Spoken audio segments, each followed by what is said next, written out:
what is God, for me, is my idea of consciousness. God is not a thing, something you can necessarily see. It is within everything and outside of everything. So I believe that God, the absolute, whatever you want to call it, the self, is unchanging, is therefore pretty much everything I'm seeing has an element of God, but you couldn't call it God because everything changes. You, me, where we're sitting, this river, this planet has a life cycle, birth, death.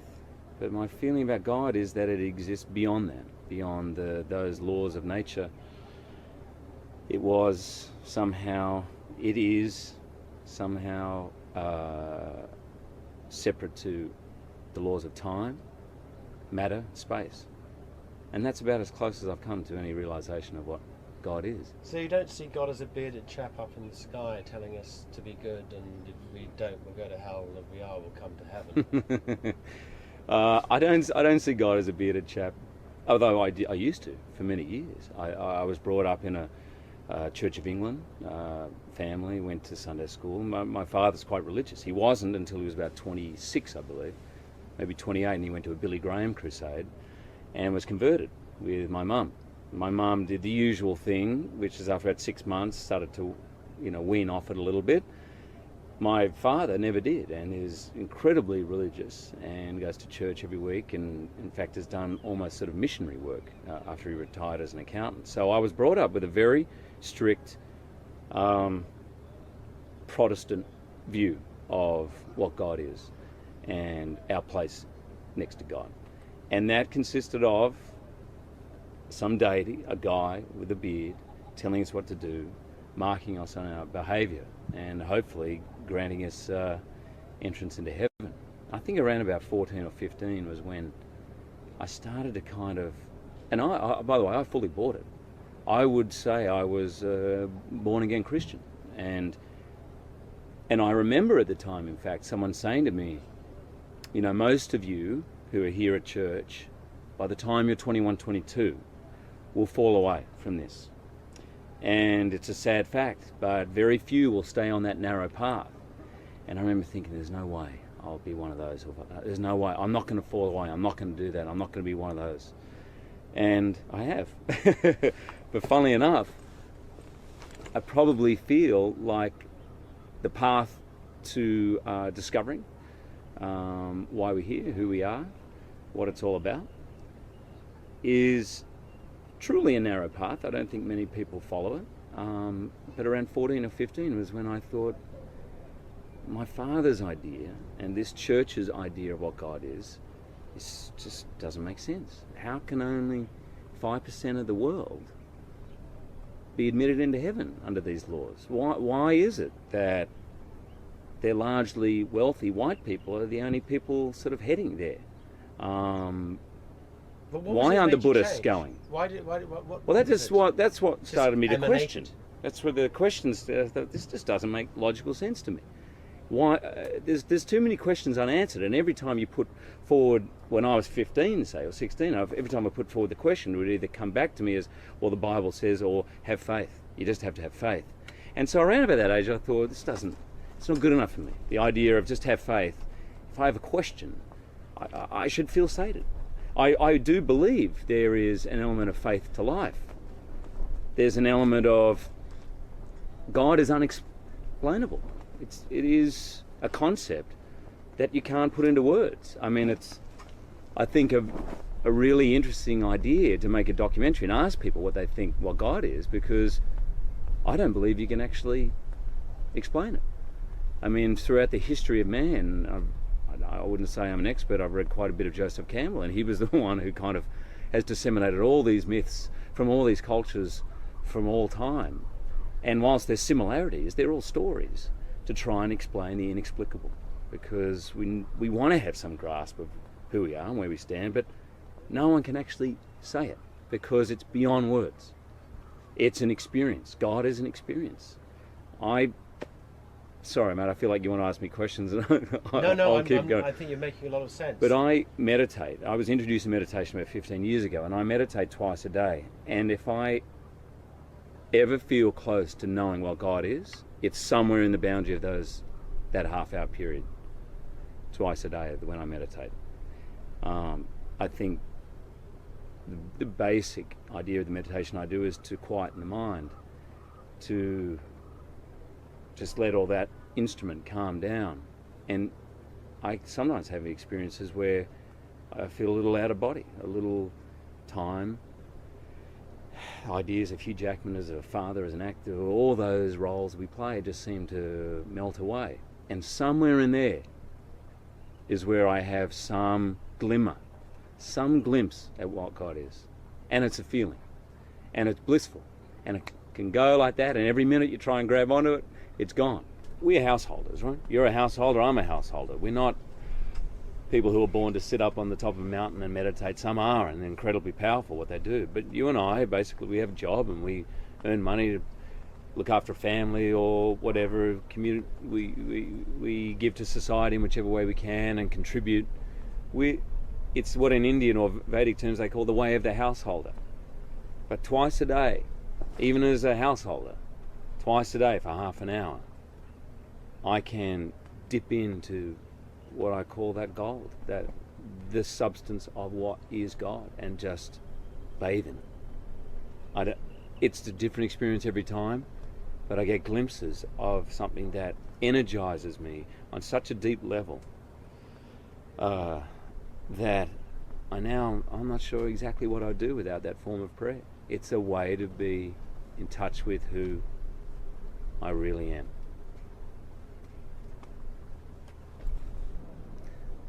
I did a film called The Fountain with Darren Aronofsky directed, and if you get a chance to look at it, it's his version of, I think, the meaning of life. And there was a truth in that, which is much of our life, our experience of this body, of being in this creation, is of duality.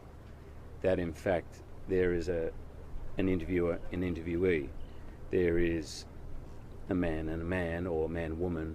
There's night and day. There's pain. There's death. There's life, death, pain, pleasure. The world exists in this duality, but in fact, God exists beyond that, or the concept of God or truth is beyond those things. So, as a child, God was very much me wrapped up in good and evil, God and the devil.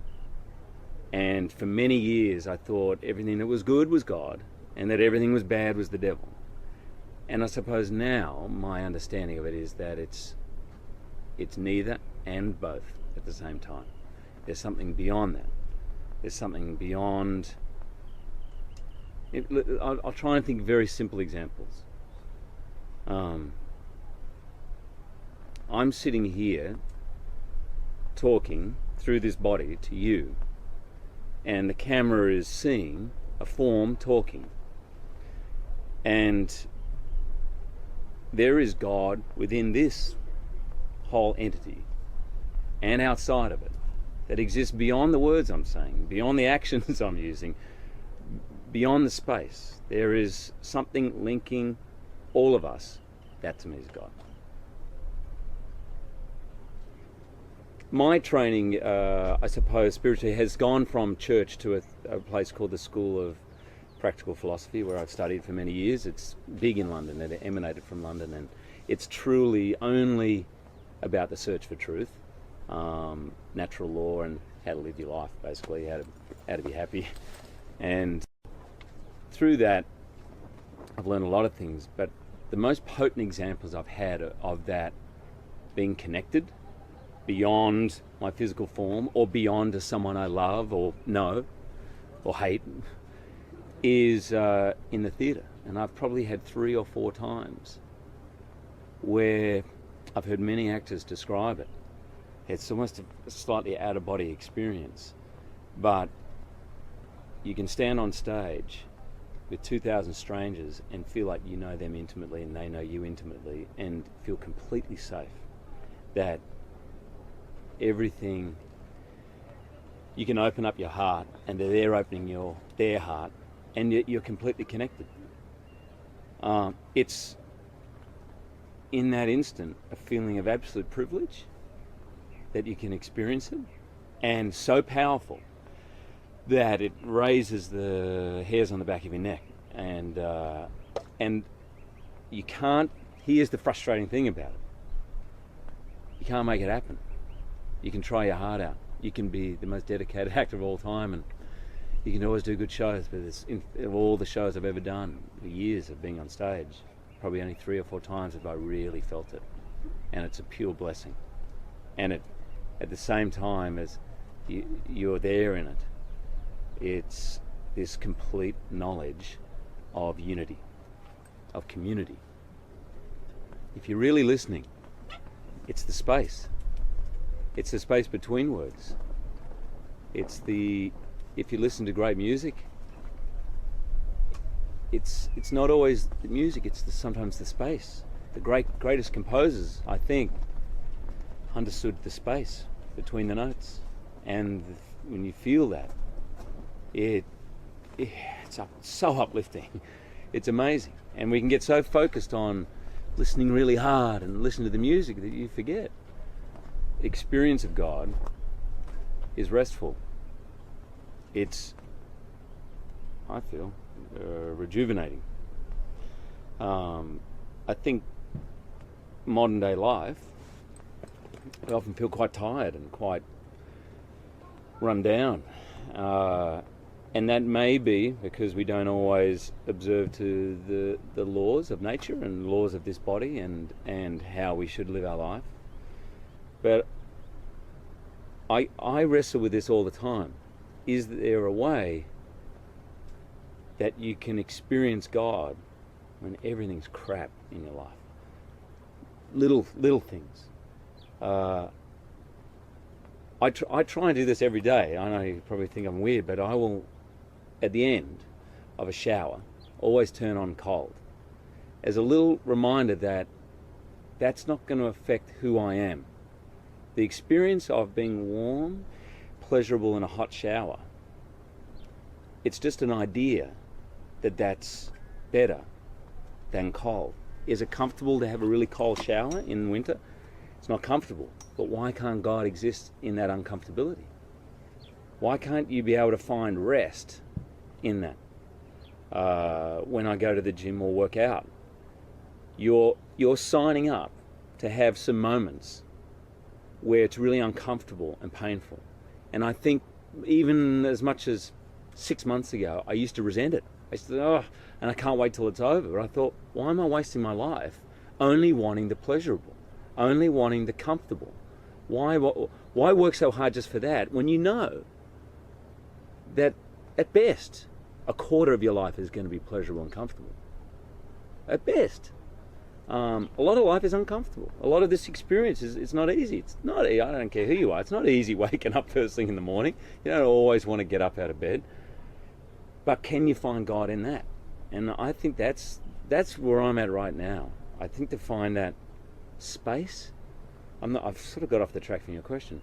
No, but even in the pain or discomfort, or I don't want to do this, there should be some rest. And then, funnily enough, my experience is you can kind of enjoy it.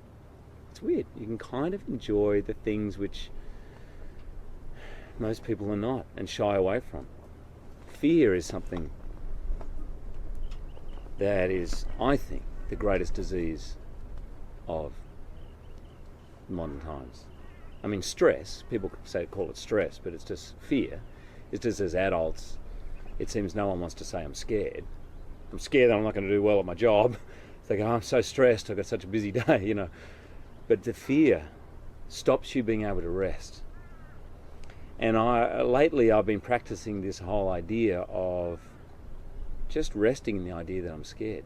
You can't change it. You can't say to your mind, don't be scared. The worst thing, as you know, to a director, if you see someone you're interviewing is nervous, and you say to them, don't be nervous, it's going to do absolutely nothing. It'll probably make it worse. So it's best to kind of admit the human condition we have, and that it's not all roses, but still to be able to find rest in it. And I think that's God. I think God is somewhere in there. We all know the moment we get married and the joy of being married, that something's going to happen to that relationship. Either someone's going to die, it's going to break up, there's going to be pain. Equivalent to the attachment we have to it will be the pain from having that taken apart. And I suppose what I would love to be able to do, and what I'm working on, is being able to rest in the joy of it. And not that I've been through a breakup of marriage, but being able to rest in its destruction as well. Because that's not real, that's not God. None of those things are God. God exists in it somewhere. And the only way to experience it, from my being on stage or anything like that, sex, anything, the only way to really experience it is to find some rest in it. Find the space in it. And then everything enlarges. What happens when you die, Hugh, do you think? I've just been reading about it this morning. Oh, somebody knows? Somebody wrote a book about it? Yeah, it's called the Bhagavad Gita. And I was just reading it today. And I remember reading this thing, and it tells you what to do at that moment of death. And I remember thinking, oh man, this is like a fairy tale to me, because I've never actually faced a moment of prolonged knowing I was going to die, or thinking I was going to die. I haven't had that moment yet. But I have had a glimpse into what it will be like for me. I was researching this movie, The Fountain. I play a brain surgeon, so I was invited in to see some surgery. This woman, and just before we went in, the doctor told me that the woman was going to die. It was a recurrence of a tumour, and it was the size of he said almost the size of a tennis ball in her brain. He said, we're going to operate on it. And they kept her awake. It was the most extraordinary thing. They kept her awake so that they knew, as they're cutting into the tumour, whether they're cutting into speech parts of the brain or movement. So she was playing a kind of video game, lying down, the entire skull, the top half of the skull is off. And they're cutting in and they're asking her questions. She has to play this video game. But I've gone past the point. As she was wheeled in, I just had the information that she was going to die. And she had blonde hair. My wife has blonde hair. And for about a second, I almost was sick from the fear of thinking, what if that was her? And then I won't lie to you, then almost straight after that came the idea, what if it was me? And I was terrified, absolutely terrified. Because bottom line is, for all the work you might do in your life to prepare for that moment, I realised I was miles off it, miles off being ready. I mean, I think if I could aspire to anything, that great story about Socrates on his death, when he'd taken the poison, and the poison was going through his body, and he's explaining how it's going up his body, and he's starting to go numb in his feet, and his disciples, I suppose, for want of a better word, are crying, and he turned to him and says, why are you crying? I've prepared my whole life for this moment. And he was fine with it. He was absolutely fine. And in fact, quite calmly explaining what was going on in his body, because he wasn't attached to his life in the same way he wasn't attached to death. I think death, you said at the beginning of this interview, you said, I'm going to ask you a very simple question. What is God? And I think death is as simple as that. I think it's another moment. It's another moment that we live through. And my feeling is, whilst our attachment to the sensorial life, which is really our connection to this, it's really our only connection, real, to this creation, is what we perceive through the senses, that goes, that somehow the soul, or the God within you, kind of carries on. I don't know, maybe it takes, I've read lots of different things. You go into some kind of waiting area, you take on another body. I mean, I grew up with the whole idea of heaven and hell, and there'll be judgment. And I think there probably I think there probably is, but I think it's just more simple, cause and effect. Whatever happens beyond death will be due to what's been going on in your mind at that moment of dying. What about the concept of paradise being your life on earth now? What about the concept of hell It's here. being your life on earth now? I totally... The revelation to me from the film I did, The Fountain, and I'd urge you to speak to Darren Aronofsky because he's an incredibly smart man and incredibly artistic. In the Bible, in Genesis, it talks about Adam and Eve being cast out, and the sword of truth, I think the flaming sword, which represents truth, is there to guard it.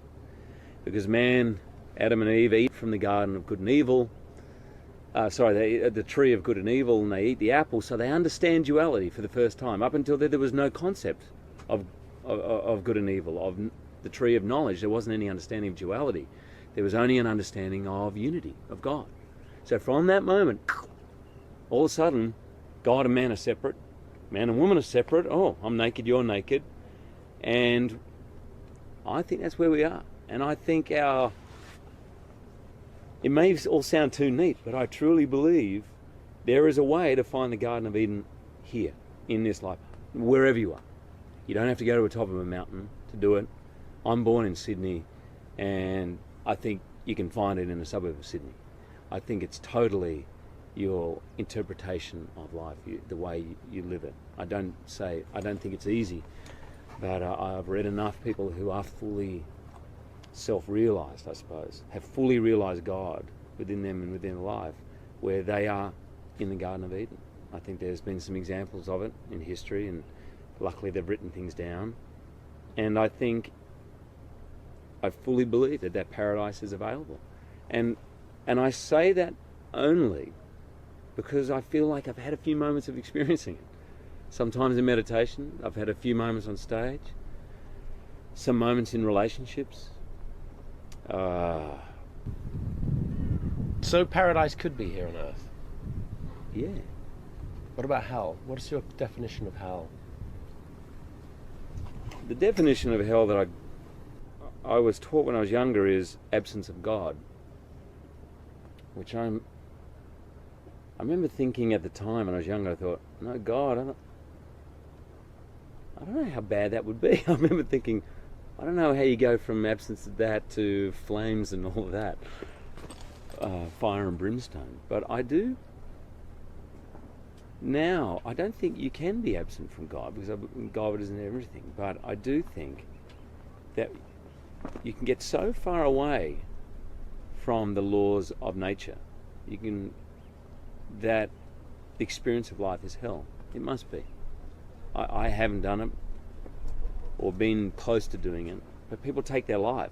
I think they must be in hell, for there to be no other option than to end it, for it to be unbearable to that point. Then I believe that hell must exist. They must feel so absent from any feeling of peace, truth, bliss. Not only that they don't experience it now, but that they never will, that they end their life. There must be hell on earth. That must be the definition of hell. The mistake, I think, is to confuse heaven with sensorial pleasure.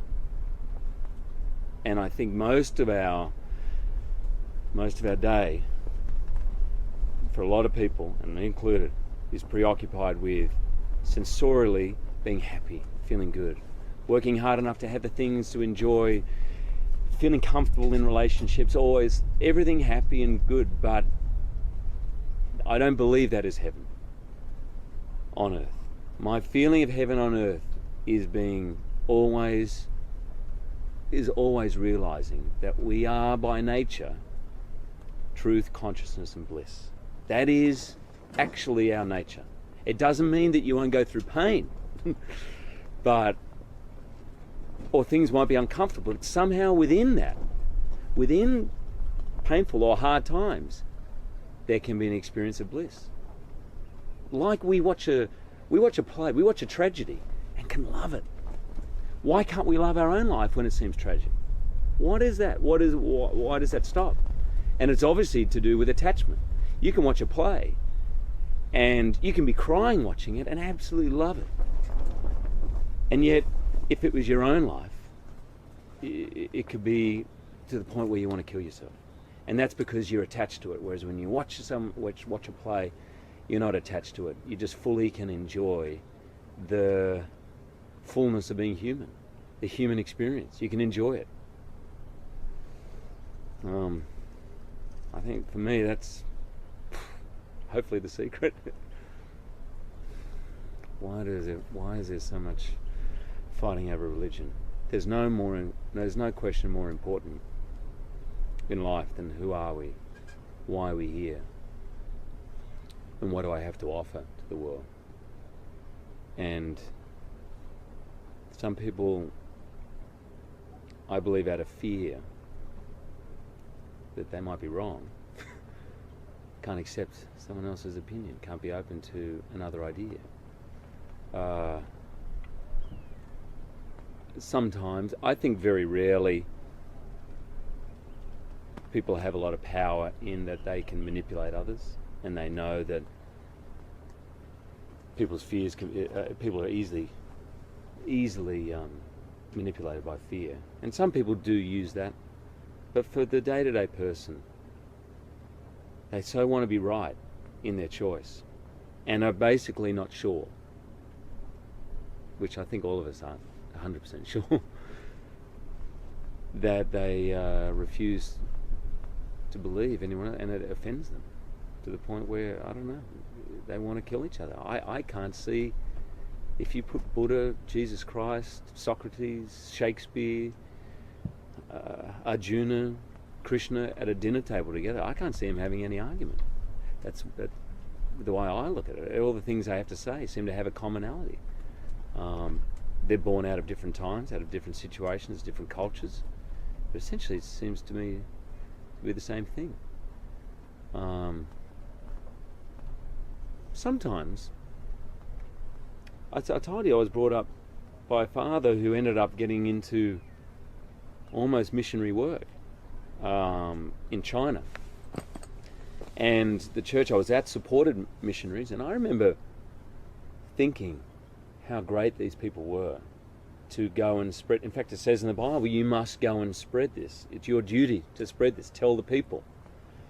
So they will go through incredible hardships. Some are killed, and through the years many have been killed. They've also gone and shoved it down people's throats. And they've done it out of feeling they were right to do that. I'm really sure of it. I'm sure missionaries always feel that they were right. I mean, we can look back in history now at what some missionaries and what churches did and through Africa and out here in the outback of Australia, you know. That just seems so, in a religious sense, imperialistic, incredibly imperialistic and aggressive. But I'm sure they felt they were doing the right thing. They were doing their duty. I think a lot of things get caught up in the organisation of religion. A lot is at stake, money and position in people's lives. And I read that book, Siddhartha, when I was 19, and it had such a profound effect on me, because here was a guy who was brought up the son of the king, and he had he did everything, all the rites and religious ceremonies, and he was brought up spiritually with the greatest knowledge. And he realized he had to go out and experience it and find it for himself, that truth for himself. And then finally he comes across the Gautama Buddha, who's this amazing Buddha, and becomes a disciple. And he kind of knows that this man is a fully realized man, but inside of him, after a little while, he says, I've got to leave that. I've got to go and find my truth. That is something that organized religion doesn't ever seem to have space for. The great Zen story of the bishop of something going to meet one of the Zen masters, and he comes up there to ask him questions, and he grants him, and he wants to go and talk to him, and he's filling his cup of tea, and as he fills his cup of tea, the bishop of whatever is watching, and it fills and gradually starts to overflow, and he's not sure whether to say anything, and it's overflowing, he's spilling everything, and finally he says, the cup is full. And he says, this is an illustration, the cup is like your mind. I won't answer any of your questions because your mind is full and you're not able to hear anything. And I think a lot of religion Hard is like drives. that. Yeah. They might want to ask questions, but it's all from that, you're wrong, I'm right, because it's not really there's no spirit of finding space. God is us and is not us. It's inside you and me and is outside of you and me. It is everything. I struggle with the concept. I understand the concept that everything around us is an illusion. I struggle with that because it feels really real to me, and the pain and the thoughts and the mind feels incredibly real. But I think I get a glimpse of what that is. Scientifically, microscopically, we can look so close to see there is movement that I can't see movement now, and your body looks incredibly real. But there is movement, but I just think the truth is that God, consciousness, is what binds all of this together, everything. And really, through all our ideas, it's quite simply what a gift this creation is. Everything about it. Whether it be times where you're hurting, or this human experience is amazing. It is here to be enjoyed. Not just the happy times, but even somehow the sad times are here to be experienced and fully experienced. And I think this creation has been given us to enjoy.